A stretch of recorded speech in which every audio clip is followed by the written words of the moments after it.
when we read the Quran tells us that Allah subhanahu wa ta'ala, He is our creator. He is our sustainer. He is our cherisher. Allah subhanahu wa ta'ala, how many times have we thanked Allah for the clothes He has given us? Everything is because of Allah. The clothes He has given us, the food that we eat, how many times have we thanked Him for that? The house that He's given, how many times have we thanked Him for that? All the wealth He has given us. The water we drink, how many times we thanked Allah for the water we drink?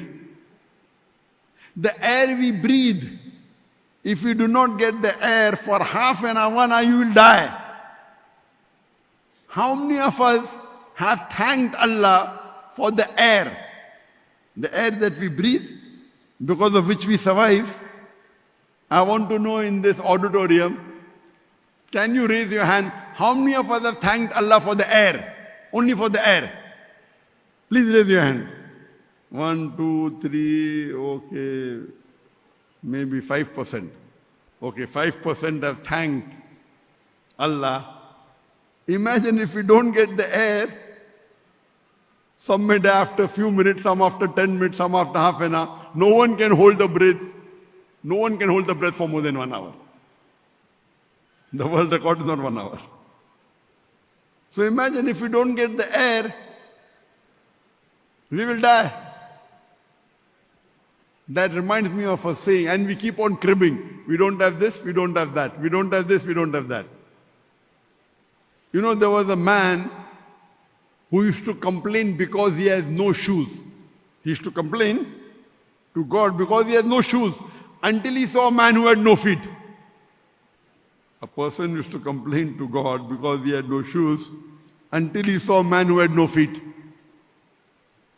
Therefore, the Islamic concept is, in terms of wealth, look at the people below you and thank Allah, I'm better than him. As far as wealth is concerned, the worldly things are concerned, the Islamic Sharia says, look at the people below you and thank Allah. And when knowledge is concerned, deen is concerned, virtue is concerned, look at the people above you and try and reach that level. But as far as the wealth and the dunya is concerned, look at the people below you. And Allah says in Surah Fatir, chapter number 35, verse number 15, that Allah is free of all wants, worthy of all praise. Allah says in Surah Adiyat, chapter number 100, verse number 6, Innal insana li rabbihi laqanud, that man is verily ungrateful. Allah is giving us all this niyama, and we are ungrateful. Even though you're ungrateful, you ask for forgiveness, Allah forgives you. Allah is Rahman or Rahim. However mistakes we do, however ungrateful you are, whatever sins we do, when we ask for forgiveness, Allah forgives you. Allah says that, Wallahu Ghafurur Rahim. For verily, Allah is most forgiving. In Surah Nisa, chapter 4, verse number 25. In Surah Ma'idah, chapter number 5, verse number 74. In Surah Hijr, chapter number 15, verse number 49. In Surah Nahl, chapter number 16, verse number 119. And in Surah Buruj, chapter number 85, verse number 14. Wallahu Ghafurur Rahim. That verily Allah is most forgiving and merciful. And Allah says in Surah Nisa, chapter number 4, verse number 48.